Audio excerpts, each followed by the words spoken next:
Hello, happy new year. It's my face. I was noticing that every day I was kind of like, oh, maybe I'll do a face video today. And then I wasn't. And now it's the 4th or the 5th. What day is it? It is the 5th. Yes. 11:21.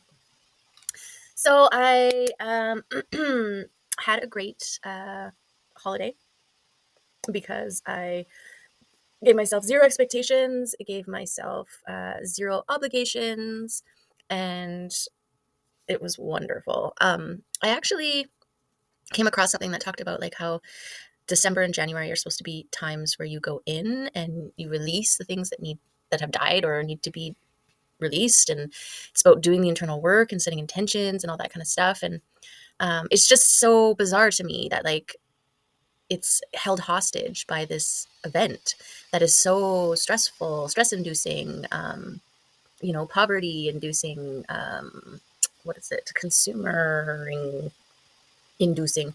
So I don't know. I turned my back on all that, and I'm grateful I was able to. A lot of people aren't able to because they've got big families, they've got kids, and all that kind of stuff. And I mean, I got a kid, but he's 22 now and doesn't live at home, and has got a lovely young woman that he hangs out with, and she's got a beautiful family. And so yeah, he kind of, it's no longer my job to make sure that he has that environment. um so I'm like, I don't have to do that, that's not me anymore, and tapped out of that. And it's been great. It's been really great. I did get invited out to a few things that were going to involve a lot of people all in one space together. And I just, I've been hermiting. So I'm kind of in hermit mode right now. And I don't know, I'm a one on one kind of a person. Okay.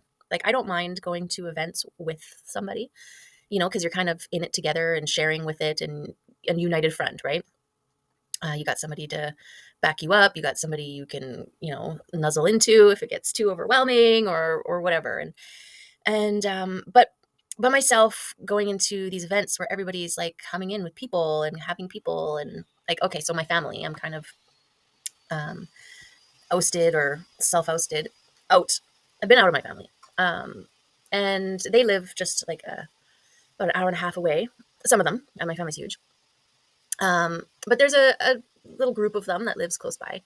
And yeah, they extended an invitation for me to come out, and was really sweet, like, come here and we'll take care of you. And you don't have to worry about anything, kind of thing, which is beautiful. Like, I absolutely, I'm grateful that I have that as a option, right?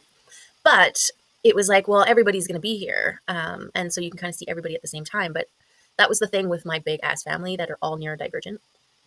When we all get together, it's just skimming the surface, right? There's no room, there's little room for some meaningful, deep conversations because there's so much going on. There's so many people, and everybody's just like, blah, blah, blah, blah, and everybody's hilarious. And, um, the fun stuff, though, that I do enjoy is, we're all musical. So, to some degree. So instruments start coming out and everybody starts singing songs and stuff like that. And that's really fun. And I miss that. But I'm not in my season of surface right now. I'm in my season of let's talk for reals. And it's really hard to do. And then you got to play catch up. There's some of them I haven't seen in so long. And then the whole catch up and what have you been up to? Oh my goodness. And all that. And I was exhausted just thinking about it. So I declined. Also, the drive to where they are is on a road that gives me anxiety, and I don't like to drive at night. And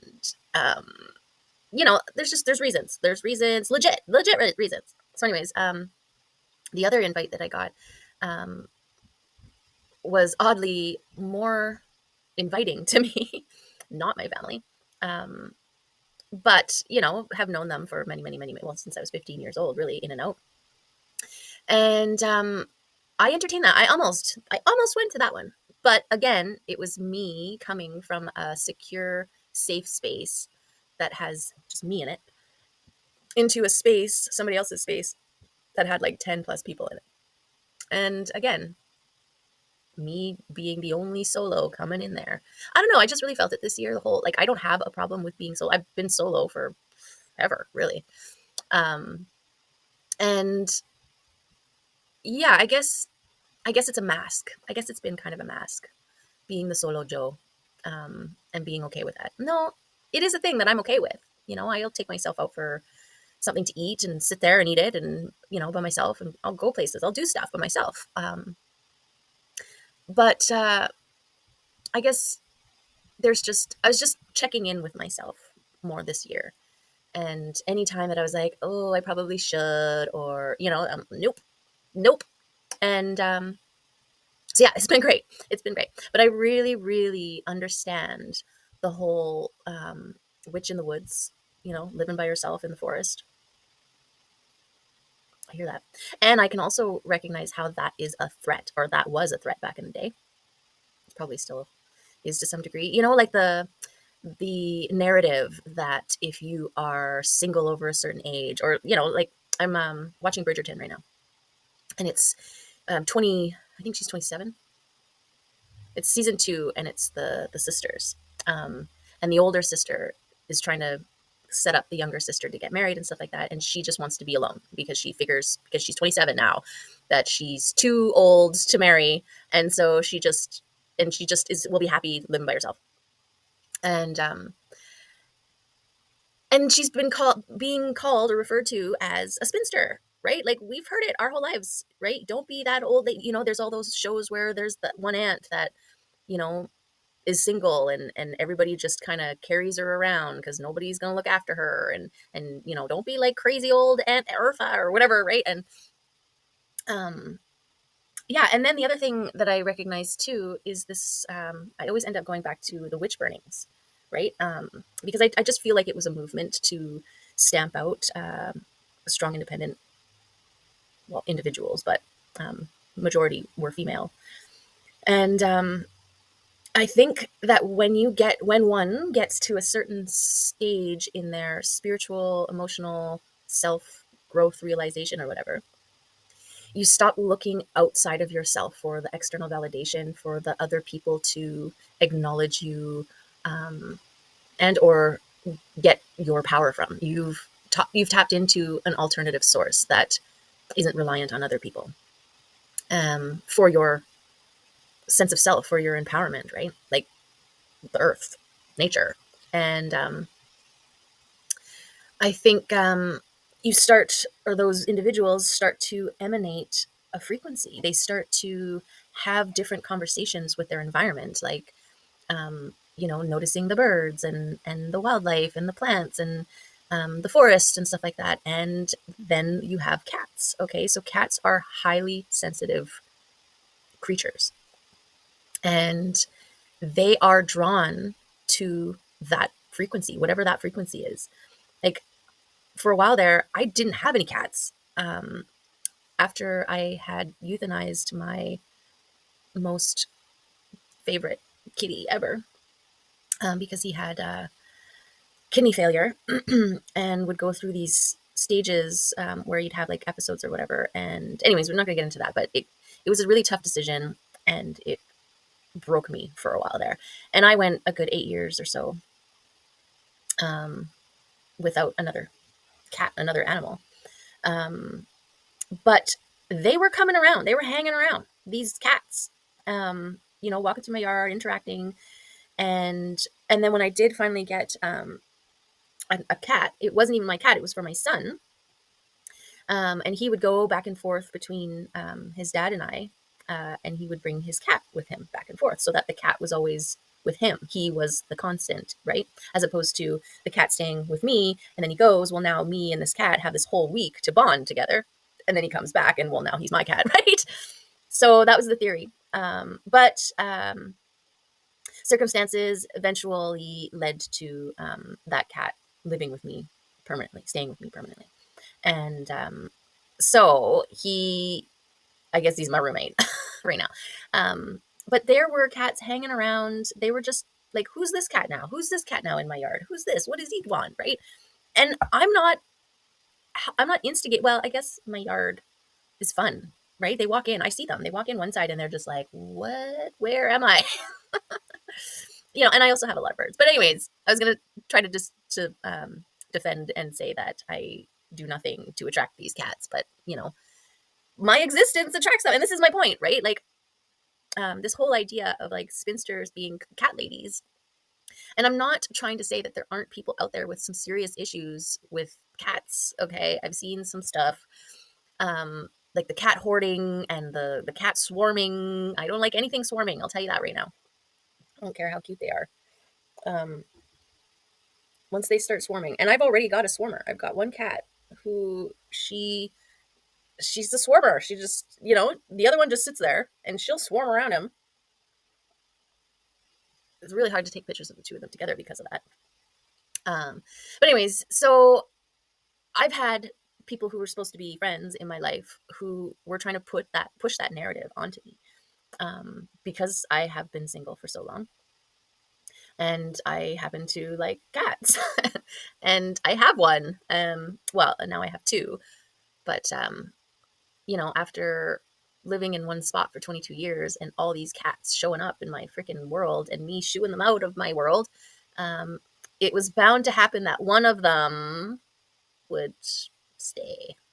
Um, so yeah, little Mims, she is out there hunting my birds right now, and that's how we met. She showed up in my yard, freaking launching herself all over everything, eating all my birds. Um, but anyways, her and I had a connection, and I actually feel like her spirit was the spirit of my deceased familiar kitty. And that's where the familiar thing comes from, right? Like you recognize their spirit. And when those first couple days that she was in my yard, I recognized her spirit as his and my past cat. And it was beautiful. It was magical. And then that was it. And I was willing to just be like, I thought he was just, in a spirit, kind of like, oh, hey, I recognize you. Like, that's why I'm over here. And that he had a home somewhere and was just kind of popping in to say hi. Like, I'm here, I'm on this earth again. And I remember you, kind of thing. But then, but yet then the spirit of him, it was really interesting to consider too, because the spirit is similar, but yet, how like her life, was so that shaped her differently, right? Like, so Miso was the name of my old cat, and this is Mims, the new cat. Miso was, big paw, super gentle, like never scratched, never bit. Um, he did slap a little girl and a puppy across the face, which was awesome. When he smacked the little girl, it was audible, okay? And it was like, can you hear that? Like pad on face. And I saw it out of the corner of my eye because there was two little girls and they were on either side of him, and it was too much, right? All at once around him. Kind of like how I feel when I go to like functions where there's a bunch of people and I'm all by myself. It's just like, ah! And he did exactly what I feel like doing, because he just reared up and he just went, just hauled up and slapped her. And I'm like, I look and I'm like, did Misa just slap you across the face? And she's like this. She's holding her cheek. She's like, because she didn't know what hit her. Oh my God, it was so good. I'm glad I witnessed it at least on that level. But anyways, and then the other time, and this was he was a scaredy cat at one point when I first got him. But anyways, if you want to know about that story, I did go off about it in the video, titled Crazy Cat Lady. I go off and there's pictures and everything. Okay. But anyways, and then the other time, this puppy, there was this guy I was seeing, and he had two puppies. If that's not like a long distance relationship, and so the guy lives in another town, and it was like on the mainland, so it was like 10 hours to get to each other when we were at home. But then he gets two puppies. That's it, man. We're done. We're done. But anyways, he came over. One of the puppies comes running straight for Miso, and I'm expecting Miso to just like run upstairs and get away, right? But he stands his ground. This puppy's like, oh, look, a little furry thing, because it's a puppy. Doo-doo, comes right up to him, and he just hauls up, does the same thing, hauls up, and just goes, this puppy freaking turns around and goes running back. And then the guy I was seeing was like, what the heck? Your cat just smacked my puppy. And I'm like, my cat just taught your puppy a very valuable lesson. Don't come running at a cat, you crazy. So I thought that was pretty funny too. Anyways, what were we talking about? Witches of the woods and drawing in. Well, it's a level of attraction that changes, right? Like you're no longer trying to take energy from things, and so energies just, it's like you switch the polarity of attract or needing, which causes repulsion, right? Like the thing that's coming to mind is, have you ever been to a market? Okay, there's all these vendors, and you walk past or near or up to a table, a vendor, and you suddenly feel the desperation that they need you to buy stuff from them. And what does it make you do? Turn around, walk the other way. I've been on all sides of that. I've been that vendor and seen that repulsion rate. I've also been to that vendor and felt the repulsion, right? Um, so that's for me, that's a perfect example of how the energy thing works. Like you have to, and then the ones that are just there, okay, sell something and sell something. If I don't, I don't. That's great. They're the ones that sell a bunch of stuff, right? Because their energy flow has changed. And so it's drawing people in as opposed to pushing them away. It's the craziest thing. So I think Witch of the Wood phenomena, that when you are empowered singularly, individually, you change this polarizing thing, or you depolarize, or whatever, your energy, and you start attracting things to you. And so cats is the perfect, they're super sensitive. So they're going to feel that. They're going to feel that. They're like, oh, this person's safe. They're not wanting anything from me, right? Cats especially. You can drive yourself crazy wanting anything from a cat. Yeah. And we can learn a lot from those guys. Mims has taught me a lot about boundaries and consent and all that kind of stuff.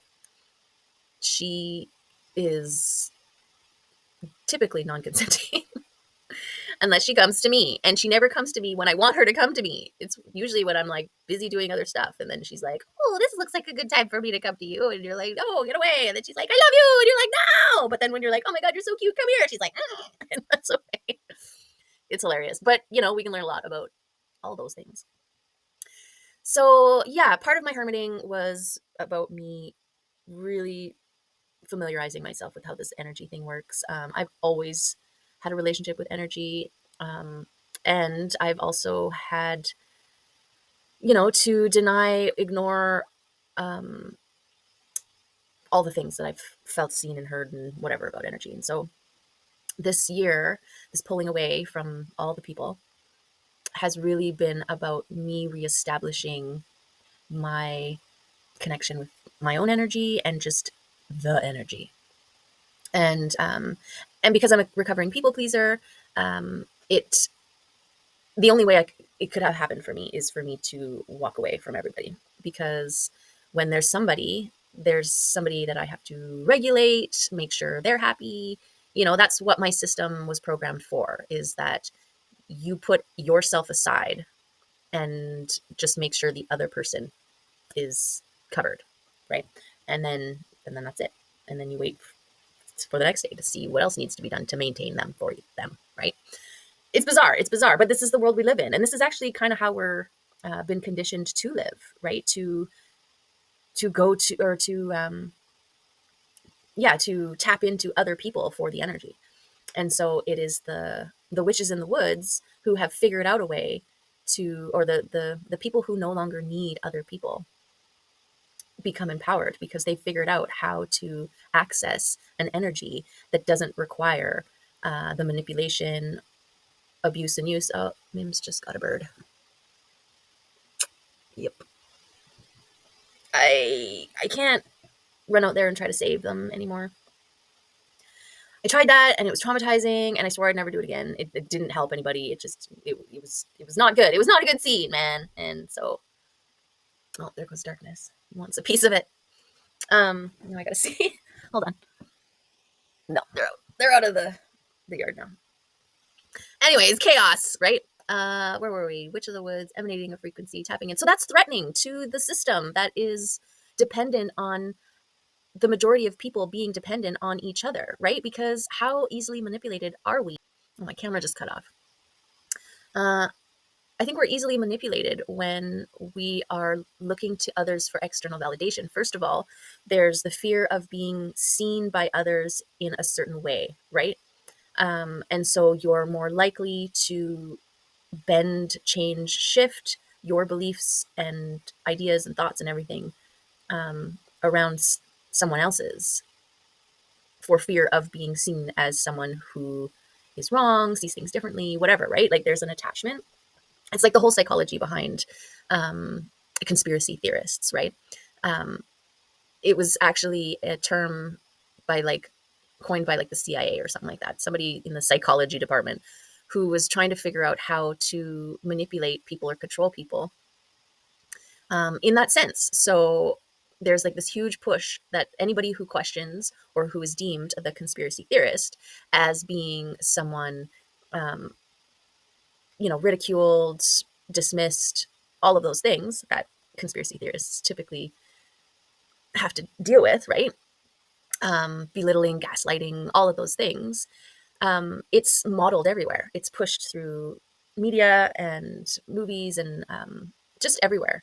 And so you have a bunch of people who are really don't want to be viewed that way for all of their reasons, social standing and, work environment, whatever the case may be. And so it forces them to push even harder against those kinds of people. Um, it's really hard to explain, actually. I'm finding, maybe it's just for me, but there's some serious manipulative psychology going on in there with this whole conspiracy theorist thing. I mean, we're still at the point now where there's so many theories that have been proven to be right by these people, and it's just like, oh, okay, well, I guess they're right, um, and then carry on. But the term still holds weight. Like people are still being dismissed as conspiracy theorists, even though they had proven that they were right to a certain degree on some certain things, right? Um, I don't know where I was going with that. Well, it's a reliance. You're still attached to this majority system. It's like the mob mentality, right? People in close proximity, when they're not um, in control of their own, they're more likely to follow along with what everybody's doing because they don't want to be the one that's standing out as not, right? So this is where the whole sheeple thing comes from, because you're easily herded. No, what is it? You are easily led um, as a group because of that psychology being used, right? Nobody wanting to stand up and be the one going the wrong direction. So as long as you're going the same direction as the guy standing beside you, then you're good, right? So when you're empowered, when you're thinking for yourself, you're stopped going, why are we all going that way? As opposed to, oh, I guess we're going this way because everybody's going that way. Like lemmings were a thing back in my time. I think it's like an old video game. Maybe it was a computer game. Yeah. Because I grew up playing the computer games and the Nintendo and the video games, all the games actually. If you're interested in my closet gamer video, there's one of those too, where I kind of go off about games. But yeah, closet, because not too many people know that I am a bit of a gamer. But anyways, so I have my phases where I game, okay, and I like it. It's just I'm a person that likes to keep my hands busy. Um, and so even when I'm decompressing or whatever, like sitting and watching a movie, right, I still got to keep my hands busy. So if I'm playing a game, I'm keeping my hands, it's like watching a movie while keeping my hands busy, right? Only I'm in control. I'm the character in the movie making decisions and playing it out to the end, right? And you get to a certain level of um adaptive, no, just being able to play that you can play it like a movie, play it out like a movie. The game, depending on what you're playing. We're not talking like Fortnite where you're just running around freaking shooting people. I mean, I have never actually played that game. Um, but I've glanced it a bit. And there's an online component to Red Dead Redemption, which I have played, where you can do that. You're online and running around free in this world with a bunch of other people running around. But my experience with that was not so good because I was bullied by these two freaking guys online. Two individuals. I don't know. They were guys in the game. But every time that I would appear, like that I would res, which is when you first like sign in or land on into the realm. And they saw me, they came running over to me, and like before I even knew what was happening, I was just like, friends, right? Like, oh hey guys, kind of thing. And they had lassoed me, thrown me on the back of their horse, and threw me off a cliff. Like, um, and then I would die, right? And then I would res again, but I would res, like within 100 feet of where I died. And so they would come, they would wait, see where I was, and then they would run to me and do it again. And I only did this a couple times and then ended up turning it off, but I just wasn't prepared for that kind of activity. Um, and I'm more of a like exploratory, discover, figure out like crack codes and stuff like that, which is why I really liked the Uncharted series, because it was like Lara Croft. Lara Croft is awesome too. Uncharted was basically like the male Lara Croft. But like quippy and whatever. It's such a great story and the characters are awesome, right? So it's like a movie. You're just watching a movie and playing a character. It's linear, so there's only so many different ways that you can play it, but you still arrive at the same place. Whereas Red Dead, they've included a few more, and it's more open world too, so you can run around in the game, like during gameplay, not when you're attached to the storyline, but when those moments when you're in between, you can go hunting, trapping. You can lasso horses and break them, like jump on their back and break them, and then they become your horse. And then there's ones like way up north, and you need like your proper gear, otherwise you freeze to death. And anyways, there's this really rare, beautiful, super fast horse that's way up north that you can capture if you're lucky, and like stuff like that, right? You can go trapping, hunting, and then trade money. And but you can also, if you're a dick and you go around shooting people and stuff like that, you can get a bounty on you. And then anytime you're in town, somebody sees you, recognizes you, calls the Pinkertons or whatever, and then you're being chased out of the town. And if you're caught, you're strung up and brought to jail. And it's like a whole thing. It's pretty fun actually. A friend of mine is just going to play it for the first time. I talked him into checking it out and playing it, and he messaged me that he got the game's en route. He just ordered it, so I'm excited. It's in the back of my mind. That's why it's up right now. Or that's why I'm talking about it right now. But anyways, how did we get here? We were somewhere to do with energy. Empowered individuals are a threat to the system that feeds off of disempowered people. Really. And so, and that's, I feel like the true core movement behind the witch burnings and stuff like that. It was taken down empowered individuals. Why is a woman living in the forest, connected to nature, healing herself, healing others, in tune, and empowered? Why would that be a threat?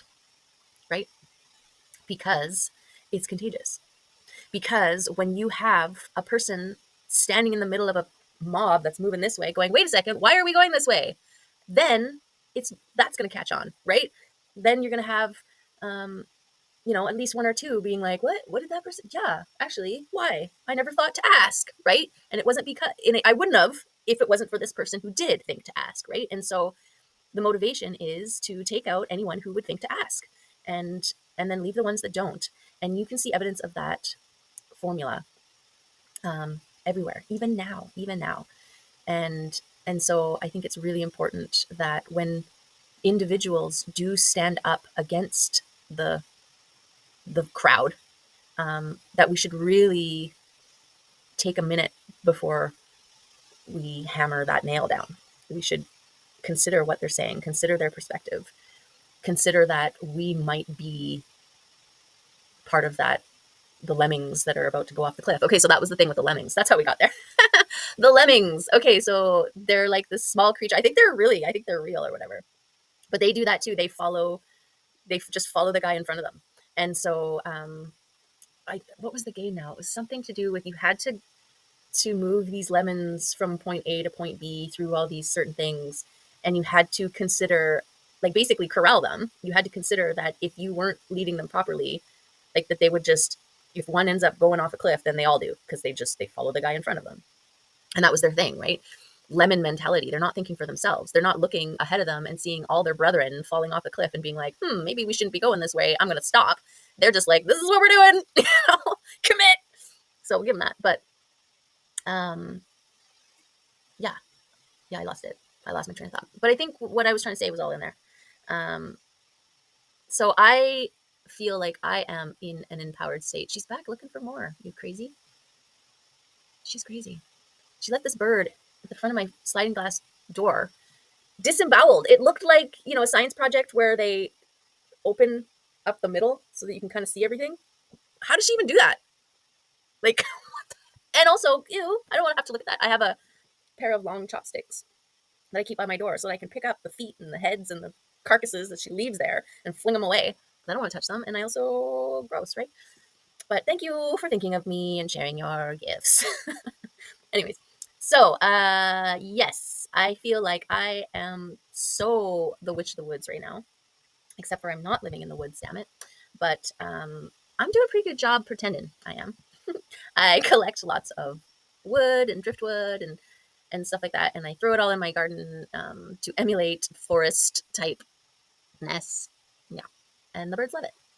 So, but anyways, doing the work is, first of all, noticing where you are in the land of mob. Where are you in the mob mentality? Are you a lemming? Are you a lamb or a sheep? Um, are you a sheepdog? Right? Sheepdogs are the ones that, well, they are controlled by their master, and they just do what they're told, and they're told to lead the sheep that way, right? And the sheep are scared of the wolves because the wolves are in a, we just had dogs barking. The wolves are in a position of authority, and so, but the wolves themselves are, well, also handpicked to not be anyone who questions authority, right? Because if a sheepdog was like, I don't know, why do we got to lead those sheep that way this day today? He's not going to hold his job for very much longer. Yeah, there's 17 other sheepdogs that will do the job and not ask the questions, and then that's how the systems are built, right? Um, and I think that's also why corporations are such a big threat, and we actually really need to reassess the rights that we give corporations, especially when they are above and beyond the rights of an individual. But because a corporation is so big, there's never anyone to take accountability for any action. And that's a scary beast if I've ever heard of one, right? Like individuals um, have to take accountability for their own actions. But a corporation that has no face, nobody to blame, right? And then, of course, there's scapegoats, um, which are easy to do too. You just find the guy who's going to question things, and then, yeah, it's his fault. We need to get rid of him because he's going to cause problems anyways. He's asking too many questions, right? Like it's a weird system that is not. A lot of these systems aren't in place for the greatest good of all, right? Um, and and I think this is why empowered individuals are targeted and seen as a threat to the system because of this exact reason. Like just sitting and talking about it and being like, how is that? How is that good for us? And makes people think. And the more thinking people there are, the less likely they are going to follow each other off a cliff. So anyways, that was my whole rant. I just see a towhee up there in my tree. I got these two big cedars that are right in behind my fence. They're not quite um, over my fence, but they're real close. And all the birds sit up in it, and they look down in my yard, and they decide whether or not it's safe to come in and get some seed. Anyways, bird. So that was my spiel. I'm not sure what my motivation was. Well, I just wanted to come up and see my face. No, I wanted to come in and show my face because that was part of the motivation of this channel, was to um, just get comfortable with being seen and heard. And then I was noticing that I was kind of resisting it. And so that meant that I had to push myself. So here we are. And here I am. Here's my face. And there's my ramblings. Um, and yeah, I don't know. I think I'll just go now. I think that's it. That's all I got for you today. I could talk about all kinds of things, but then I wouldn't know what to title this as so that you knew what you're getting into. I don't even know. I can't even remember what we talked about. Just something about the Witch of the Woods. I would definitely I'm definitely a witch of the woods. Um, Doing shadow work, yeah, and pulling away from others to reestablish you, what's yours, and then you're not taking things on. It's a way of self-empowering, and I think it's really worth it. It's like the process of unplugging yourself from the matrix. Um, you gotta detach yourself from all the other energies. And I had this visual of I'll give you a trigger warning right now, or I don't know what if it's a trigger or whatever, but I'll just warn you right now. Shut it off now if you I guess it's not that bad. Anyways, some energy is like a fart, right? You know how there's this, like, if you fart at the table, you get up, you walk over there, but then you have to spin a couple times to detach the energy from you before you come back. Otherwise, you just walk back and bring the smell with you. Um, some energies, I think most energies, you have to, step away from and detach it from yourself before you're free from it. That was my point. Um, and and I think the longer, it's like airing out. There we go. We didn't have to go to the fart realm. We could just be airing out something that has been in an area of saturation for a long time. So one of the energies that I have been detaching myself from has been in my life for like 25 years or 30 years or something stupid like that. 30 years. Um, so, it's not just like, okay, I'm done, and you step away and you're done. Like, it's still on you, right? It's still lingering. And so you got to give yourself the time to allow any of the residual energies to fall away, right? So it's a process. But in the process, you learn so much. And that's when you become empowered. And so I wish that. I wish that for you, if that's something that you are looking for. Empower yourself, become the witch of the woods. Like, you don't have to physically. I mean, you're going to want to when you get there. But um, yeah, create a safe space for yourself and spin around, and get rid of that energy that's no longer serving you, and then sit in what's yours, and really understand, give yourself the time to understand that. And then when you go back out, when you got to go to town to pick up supplies, um, you'll start to see the world and the people a little bit more clearly. And it's kind of a lonely place, but only for the first bit, until everybody realizes that this is where we all want to kind of get to, and then we're all in the same boat together, right? Anyways, I hope that made sense. I'm gonna leave it here because I'm already running out of time on this next one. So I'll post that up there, and I will try to show my face again sooner than later. Okay. So thanks for being here and coming back and looking at my face, and give a like if you like. And yeah, take care.